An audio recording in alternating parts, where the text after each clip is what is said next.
Hai, masih bersama Fioris di sini. Yang di belakang saya ini adalah yang disebut dengan BCC atau Bridge Control Console. Jika di kamar mesin terdapat Engine Control Room, lalu di dalamnya ada ECC atau Engine Control Room, Engine Control Console, maka di bridge terdapat yang disebut dengan BCC atau Bridge Control Console. Adalah sebuah meja atau console yang di dalamnya, di atasnya terdapat berbagai tombol dan peralatan untuk mengatur alat-alat yang di atas kapal. Banyak sekali peralatan yang dikontrol dari sini, tentu tidak semuanya, tetapi yang ada di sini begitu penting untuk dikenali dan dipahami. Karena ketika kapal akan berlayar, maka tugas Mualim 3 adalah mempersiapkan anjungan, artinya menyiapkan kapal untuk siap dilayarkan. Nah, untuk membuat kapal siap berlayar, maka Mualim 3 memiliki tugas yang berat untuk menyiapkan anjungan. Supaya sukses melakukan itu, ada 3 hal yang perlu Anda jalani, yaitu yang pertama, Anda mengenal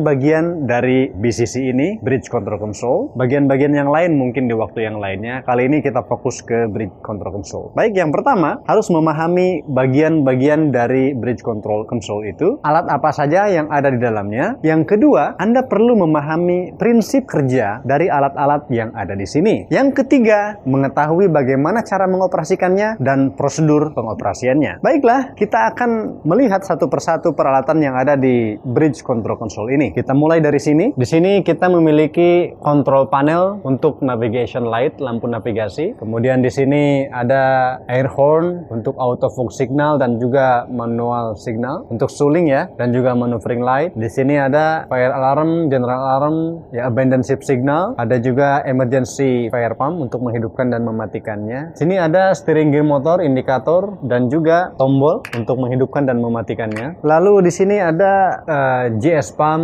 Ini panel engine room alarm, ada public addressor untuk melakukan pengumuman. Ini tidak dipakai. Kemudian di sini ada telepon, ada telegraph, ada VHF printer. Ini control panel untuk lampu-lampu deck seperti yang kita lihat di luar itu terang. Dan ini adalah signal light, ya, lampu merah, lampu hijau, lampu putih untuk lampu-lampu signal seperti not under command dan lain sebagainya. Kemudian di bagian sini terdapat tombol-tombol untuk dimmer seperti RPM indikator dan lain sebagainya. Ada di sini ada telegraph, printer, banyak sekali. Nanti ketika Anda naik ke atas kapal, Anda perlu memahami bagian-bagian ini satu persatu, bagaimana prinsip kerjanya dan cara pengoperasiannya. Kali ini saya akan membawa Anda pada sebuah alat yang sangat penting di antara mereka, yaitu ini dia, telegraph, engine telegraph. Mengapa engine telegraph ini sangat penting? Karena inilah nyawanya kapal. Kapal tidak akan bisa bergerak tanpa mesin, dan mesin tidak bisa digerakkan secara benar tanpa kita mengetahui cara penggunaan dari telegraph ini. Polanya masih sama. Ada 3 hal yang perlu dilakukan untuk menguasai telegraph ini. Yang pertama adalah memahami bagian-bagiannya. Yang kedua, prinsip kerjanya. Dan 3, bagaimana prosedur pengoperasiannya. Baik, kita akan pergi satu persatu. Ada apa aja sih yang ada di sini? Ini yang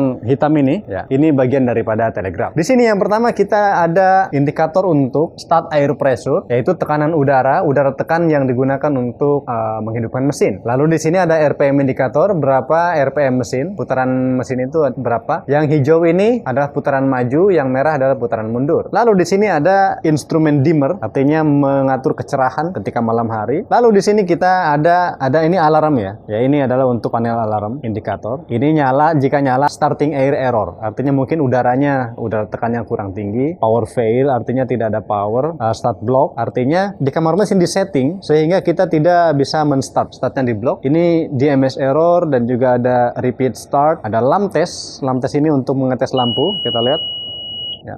Lampunya bisa dites, artinya semua indikator lampunya bagus. Di sini ada stop horn, ketika ada alarm tertentu untuk mematikan alarmnya, kita pencet ini stop horn. Yang paling penting ketika terjadi alarm, Anda jangan langsung stop horn ataupun meng-acknowledge. Anda perlu pahami dulu alarm apa itu, baru setelah Anda mengetahui alarm apa itu dan mengerti, baru Anda pencet horn, pencet stop. Banyak sekali orang yang pencet stop, kemudian setelah ditanya alarm apa, nggak tahu karena tidak diamati. Ya, di sini ada shutdown. Jika ini menyala berarti engine room sedang shutdown, artinya artinya mesinnya mau mati lah. Kemudian ini slow down, artinya ketika mesin mengalami penurunan RPM secara tiba-tiba karena berbagai sebab, ini akan nyala. Ini load program. Load program ini artinya ketika engine sudah full ahead, kemudian kita akan naikkan ke full C speed, maka dia akan menggunakan program tertentu secara bertahap, jadi tidak naik tiba-tiba RPM-nya. Jadi RPM-nya itu naik secara bertahap. Ketika kenaikannya bertahap itu, nah dia ini akan menyala. Kemudian di sini ada RPM limit. Artinya ketika RPM tertinggi sudah tercapai, tidak bisa ditambah lagi RPM-nya, ini akan nyala. Nah, di sini yang kemudian ada ECR control, ada bridge control, ada emergency control. Ini adalah indikator ketika ini menyala, artinya mesin digerakkan dari kamar mesin, tidak bisa digerakkan langsung dari anjungan. Dalam keadaan ini, dalam keadaan engine control, dalam keadaan engine control room control, artinya anjungan hanya memberikan signal, tidak serta-merta menggerakkan mesin. Jadi kita gerakan ke depan misalnya, maka dia di kamar mesin pun akan ada indikator yang sama seperti ini, bergerak ke depan. Akan tetapi tidak serta-merta menggerakkan mesin ke depan. Dia hanya sinyal doang. Kemudian mesin digerakkan ke depan oleh orang mesin yang berada di control room. Yang kedua, ini ada bridge control. Ketika ini menyala, artinya ketika kita menggerakkan telegraf ini ke depan atau ke belakang, maka engine langsung bereaksi pada perintah dari anjungan secara langsung. Yang ketiga, ada emergency control. Ketika di control room tidak bisa digunakan dan juga dari bridge tidak bisa digunakan, ini emergency control langsung dari samping mesinnya. Saya tunjukkan ya seperti ini.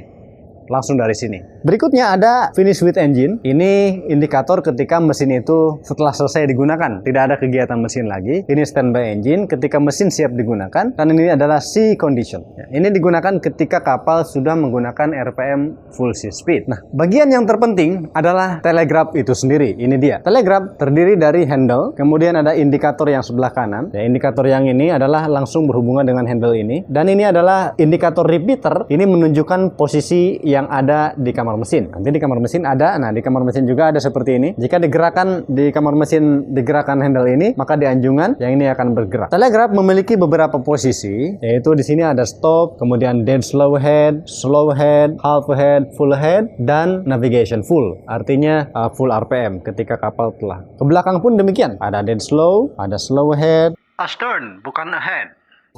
full, ya full, sampai full ya kalau ke belakang. Setiap posisi, kalau stop pasti RPM-nya 0, tidak terdapat putaran mesin. Dead slow, slow half, dan selanjutnya itu memiliki RPM masing-masing. Tiap kapal berbeda. Di kapal ini ditunjukkan di sini bahwa dead slow itu RPM-nya 30, ya, kemudian slow RPM-nya 45, half sekian, full sekian, dan navigation full sekian. Tiap kapal berbeda-beda. Itu adalah bagian-bagian dari bridge control system dan bagian daripada telegraf. Karena videonya sudah cukup panjang, saya akan lanjutkan di video berikutnya mengenai bagaimana sistem kerja daripada telegraf ini dan bagaimana penggunaannya ketika kapal akan berlayar. Persisnya apa yang perlu dilakukan oleh seorang Molim 3 dengan telegraf ketika mempersiapkan kapal untuk berlayar. Jangan lupa like dan subscribe, bagikan sebanyak-banyaknya, nyalakan loncengnya supaya tidak ketinggalan. Jika Anda mendapatkan sedikit saja manfaat daripada video saya, silakan bagikan, karena di luar sana masih banyak orang yang memerlukan informasi yang sama yang barangkali lebih memerlukan daripada Anda sendiri. Sampai jumpa di video berikutnya, saya akan segera lanjutkan. See you next time.